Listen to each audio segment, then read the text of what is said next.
What's up, snappers? Welcome back to the channel. Drewski here. Today we're gonna be looking at all the brand new cards of the Heralds of Galactus Marvel SNAP season.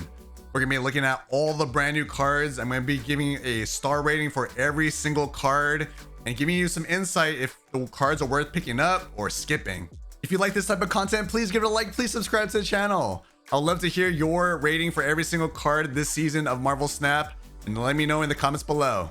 I forgot to mention I'm running another giveaway for PAX Bundles. If you want to enter in the giveaway, follow the instructions in the description below, and good luck to everyone that's entering in the giveaway. Now let's take a look at the first card of the season pass card, Galactus First Steps.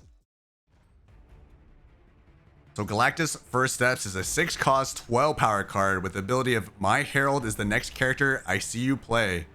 End of turn, +2 power if you're winning My Herald's location, if in hand or in play.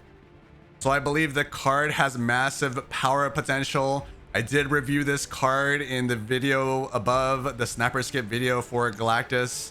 I believe his power potential is definitely through the roof. If you can play out a powerful Herald, then definitely worth the value. From the dev video, it looks like the location of the Herald is shown highlighted for the user and the opponent. So it's not really a surprise of which card is the Herald, and hopefully it's noticeable that the character is shown that it's the Herald. So if anything, it's not really a surprise for either case or any party in the game.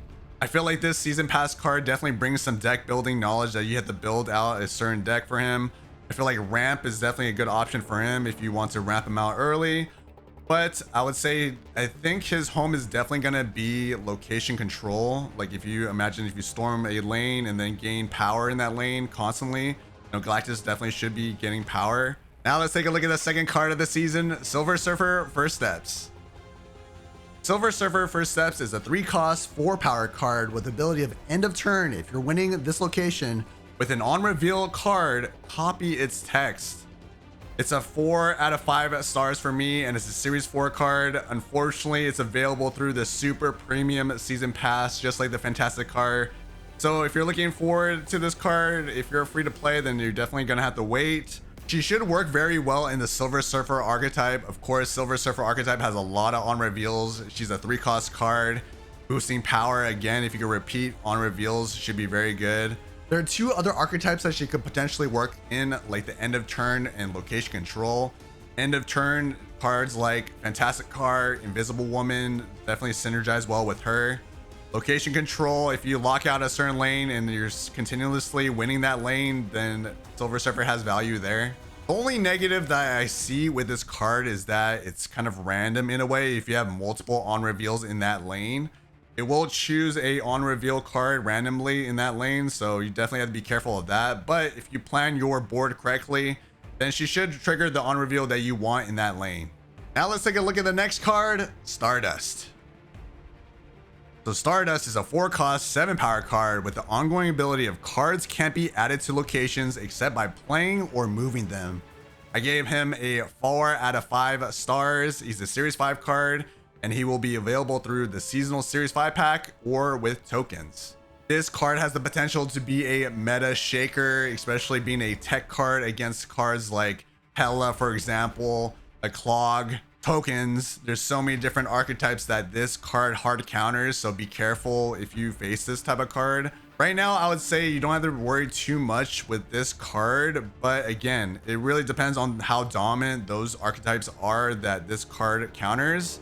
So right now I give it a 4 stars. I believe that the value will definitely be there depending on those archetypes that keep growing.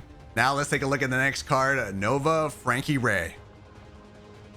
So Nova Frankie Raye is a 2-cost, 3-power card. After the next time you play a 6-cost card, double this card's power.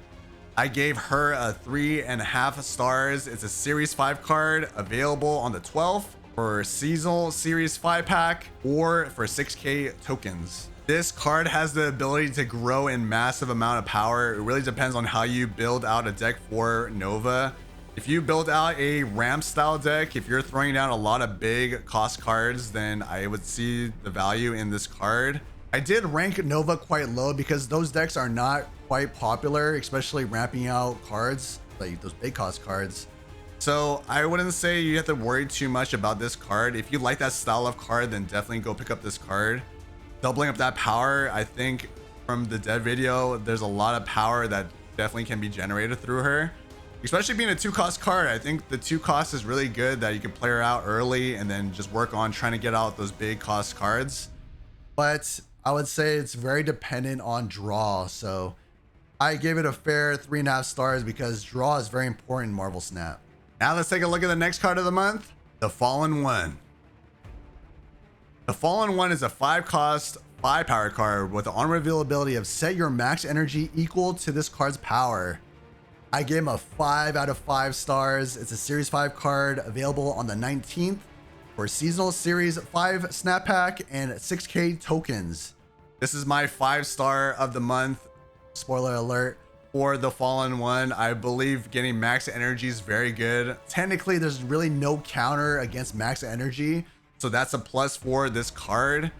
If you could ramp out this card early enough, I would say it's definitely very valuable. If you juice up the power in him first before playing him, it's gonna be very good. If you play him on the 5th turn, then sure, it might be kind of negative. You might not have a lot of options. But if you can ramp him out early, definitely has a lot of value getting that max energy. So I would say there's not really much negative with this card. That's why I gave him a 5 stars. Definitely worth picking up. I think it's definitely a must-have card. Now let's take a look at the next card of the month, Cosmic Ghost Rider. Cosmic Ghost Rider is a 5-cost, 7-power card with the on-reveal ability of remove the text from the front row enemy cards here. I gave him a 4 out of 5 stars. It's a Series 5 card available on the 26th for seasonal Series 5 Snap Pack and for 6K tokens. I believe his disruption is going to be pretty good in Marvel Snap. There's a lot of cards, especially with ongoing like the dev video, that he can disable. There's other situations where you can disable cards that they're very dependent on the order. For example, like Invisible Woman, Prodigy, that combo is gnarly. So if you can remove the text from those cards, definitely worth picking up. Also, this card is another card that can disable, activate, or end of turn cards. So Red Guardian finally has a partner and buddy to counter all these cards that are coming into the meta. There's so many end of turn cards. So Cosmic Ghost Rider's value will go up. Now let's take a look at the next card of the month, Red Shift. So Red Shift is a 2-cost, 3-power card with the on-reveal ability of discard the leftmost card in your hand to add a random card with the same cost to your hand. I gave him a 3.5 stars. He's a Series 4 card and he should be available on the 5th for seasonal Series 4 Snap Pack and for tokens. The archetypes that I believe that he will work well in are Discard, Helicarrier Discard, and possibly Airsham. If you like discard or targeted discard style lists, then definitely pick up this card. I definitely see the potential in discarding the leftmost card, but the only negative I would say lowering down his star rating is that it's random, right? The random card that comes back at the same cost. Sure, you might hit the high roll of getting a good card back, but it's random, right? So I would say that definitely lowers down his value. There are 2 archetypes that I didn't mention that work well with Red Shift. It could be Hela or Black Knight. If you discard a big cost card in your left side of your hand, then I could definitely see the potential of getting a better card out of that. Now let's take a look at the next card of the month, Terrax the Tamer. So Terrax the Tamer is a 3-cost, 3-power card with the on-reveal ability of for each location, shuffle a rock into the losing player's deck. He's a Series 4 card. I unfortunately gave him a 2.5 stars. He's available on the 5th for the seasonal Series 4 Snap Pack and for tokens. I gave him a low rating because he's very niche. His ability works well with Darkhawk or if you want to disrupt your opponent. But you don't even know if your opponent's going to be able to draw those rocks, right? Because they're shuffled into your opponent's deck. So it's not really reliable. If you can win the location, sure, it's great, but it's very unreliable. It doesn't really force your opponent to shuffle their deck or, get new cards in their hand. I wish this card would act like the location that shuffles your hand into your deck and then gives you out new cards. But unfortunately, it doesn't do that. It would probably be way too overpowered, to be honest. But right now, with this current ability, I think it's very weak and too niche. Sure, like it's rarely disruptive at times if they draw rocks, but again, that even in itself is very unreliable. Now let's take a look at the next card of the month, Firelord. So Firelord is a 4-cost 6 power card with the on reveal ability of revive one of your discarded or destroyed 3-cost cards here. He's a series 4 card. Unfortunately, I gave him a 2.5 stars. He's available on the 12th for the seasonal series 4 snap pack and for tokens. The reason why I give this card a low rating is because it's a 4-cost card and it conflicts with Phoenix Force. Plus, it only revives 3-cost cards, so it's super niche on what you discard or destroy. For example, maybe Vulture, if you destroy him or discard him and then bring him back, potentially might be good, and then maybe moving him. Other than that, maybe a Venom could be brought back. I really don't see the purpose of why it's so specific to a 3-cost card. So the rating for me is definitely very low. If it's more open on the cost cards that can be brought back, then sure. But right now, I would say this card is definitely low on the totem pole. Now let's take a look at the last card of the month, Airwalker. So Airwalker is a 3-cost, 3-power card with the ability of when this is destroyed, replace it with a 4-cost card from your hand or deck. He's a series 4 card. Unfortunately, I gave him a 2.5 stars. He's available on the 12th through the high voltage limited time event mode. Just like I mentioned with Firelord, the cost is very niche on what gets brought onto the board with the Airwalker.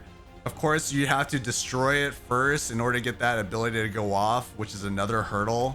There's not a lot of cards that are 4 costs that you want to bring to the board like that. Even look at the dev video, they brought back a Doc Ock. I'm not sure if you really want that type of card that gets brought onto the board by Airwalker, sure. Unfortunately, this card lands low for me, so if you don't want to grind the high voltage event, then you can definitely skip the event and wait for it in snap packs. But I wouldn't say this card is in a rush to pick up. Now let's take a look at all the star ratings that I left for all the cards this month of Marvel Snap, the Heralds of Galactus season. Overall, I would say this season is strong. There's a lot of ramp options, there's energy, there's disruption. There's a lot of different variety. It's really good season, honestly. There's a lot of cards that are worth picking up and definitely ones that are worth skipping. I would say most of the series 4 cards, potentially you can probably skip. There are some value with cards like the season pass like Galactus or Silver Surfer. Unfortunately, Silver Surfer is through the super premium, but there's definitely value if you want to spend that extra money to get that card. The Fallen one, I would definitely say is a must-have. Max energy is crazy and there's no counters for it. And there's some other highlights like Cosmic Ghost Rider is a good disruption card of those cards that are in a particular order. So overall, I would say this season definitely has value there. So now I would like to hear your thoughts. How would you rate these cards? Am I completely wrong? What are your thoughts of every single card this season? Let me know in the comments below. And if you found this video useful, please give it a like and please subscribe to the channel. I would love for you to be a part of this amazing community here on YouTube. And I'll see you guys in the next one. Happy snapping.